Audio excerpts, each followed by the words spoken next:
Welcome to new TV Telugu. ఇప్పుడు AP top 10 చూద్దాం. చిత్తూరులో అక్రమంగా తరలిస్తున్న 10 టన్నుల రేషన్ బియ్యాన్ని పట్టుకున్నట్లు టూ టౌన్ పోలీసులు తెలిపారు. కైలాసపురం సమీపంలోని గోడౌన్లో రేషన్ బియ్యం తరలించడానికి ప్రయత్నిస్తున్న 5గురిని అదుపులోకి తీసుకున్నట్లు వారు తెలిపారు. దీనిపై విచారణ జరిపించి త్వరలోనే పూర్తి వివరాలు వెల్లడిస్తామన్నారు. చిత్తూరు ఆర్ఐ ఆధ్వర్యంలో గోడౌన్ సీజ్ చేసినట్లు పోలీసులు తెలిపారు. కనిగిరి మండలంలోని పేరంగూడిపల్లిలో రైల్వే లైన్ నిర్మాణంలో నివాసాలు కోల్పోతున్న బాధితులకు వెంటనే నష్టపరిహారం చెల్లించాలని ప్రజా సంఘాల నాయకులు డిమాండ్ చేశారు. బాధితులతో కలిసి కనిగిరి తహసీల్దార్ ఆకుల రవిశంకర్ ను కలిసి సమస్య తీవ్రతను వివరించారు. సమస్యను కలెక్టర్ దృష్టికి తీసుకువెళ్లి పరిష్కరించేలా చూస్తామని తహసీల్దార్ హామీ ఇచ్చారు. ప్రజా సంఘాల నాయకులు శేషయ్య, రామారావు, మోహన్ పాల్గొన్నారు. నిడదవోలు మున్సిపల్ కార్యాలయంలో రాజమండ్రి ఆర్జేడీ నాగ నరసింహారావు అధ్యక్షతన కోనసీమ అంబేద్కర్, తూర్పు గోదావరి జిల్లాల మున్సిపల్ కమిషనర్ల సమీక్ష సమావేశాన్ని నిర్వహించారు. ఈ సందర్భంగా ఈ నెల చివరి నాటికి 100% పన్నులు వసూలు చేయాలని ఆయన సూచించారు. అలాగే అన్న క్యాంటీన్, పారిశుద్ధ్య నిర్వహణ, ప్రజలకు తాగునీటి ఇబ్బందులు లేకుండా వేసవిలో తీసుకోవాల్సిన చర్యలపై సమీక్షించారు. ఆమదాల వలస మున్సిపాలిటీలో 2వ వార్డు కృష్ణాపురంలో కమిషనర్ పూజారి బాలాజీ ప్రసాద్ పర్యటించారు. ఈ సందర్భంగా ఆయన తాగునీటి నాణ్యత ప్రమాణాలను పరిశీలించారు. అనంతరం వార్డులో జరుగుతున్న పారిశుద్ధ్య పనులను పర్యవేక్షించారు. చుట్టూ పరిసరాలు పరిశుభ్రంగా ఉంచుకోవాలన్నారు. ప్లాస్టిక్ వినియోగాన్ని తగ్గించాలని సూచించారు. శానిటేషన్ సెక్రటరీ సింహాచలం ఉన్నారు.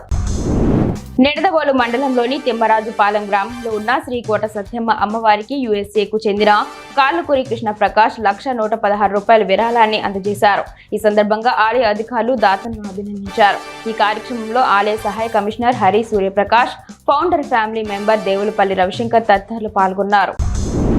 ఉమ్మడి కృష్ణా, గుంటూరు జిల్లాల పట్టభద్రుల ఎమ్మెల్సీ ఎన్నికల నేపథ్యంలో మంగళవారం వరకు ఎన్నికల కోడ్ నిబంధనలు వర్తించాయి. ఎన్నికల కోడ్ ముగియడంతో ఘంటసాల మండలంలోని గ్రామ పంచాయతీలలో ఉన్న పార్టీ నేతల విగ్రహాలకు, పార్టీ దిమ్మలకు వేసిన ముసుగులను తొలగించారు.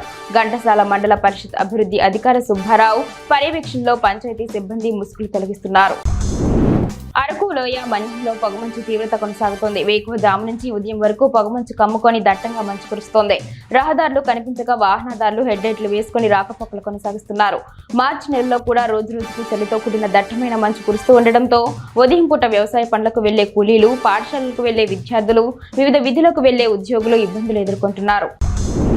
ద్విచక్ర వాహనదారులు రోడ్డు భద్రతా నిబంధనలు తప్పనిసరిగా పాటించాలని అద్దంకి సర్కిల్ సిఐ సుబ్బరాజు తెలిపారు. ద్విచక్ర వాహనంపై వెనక కూర్చున్న వ్యక్తి కూడా తప్పనిసరిగా హెల్మెట్ ధరించాలని ఆయన సూచించారు. లైసెన్సులు లేకపోతే కేసులు నమోదు చేయడం జరుగుతుందని ఆయన హెచ్చరించారు. తల్లిదండ్రులు చిన్నపిల్లలకు వాహనాలు ఇవ్వవద్దని సిఐ సుబ్బరాజు తెలియజేశారు.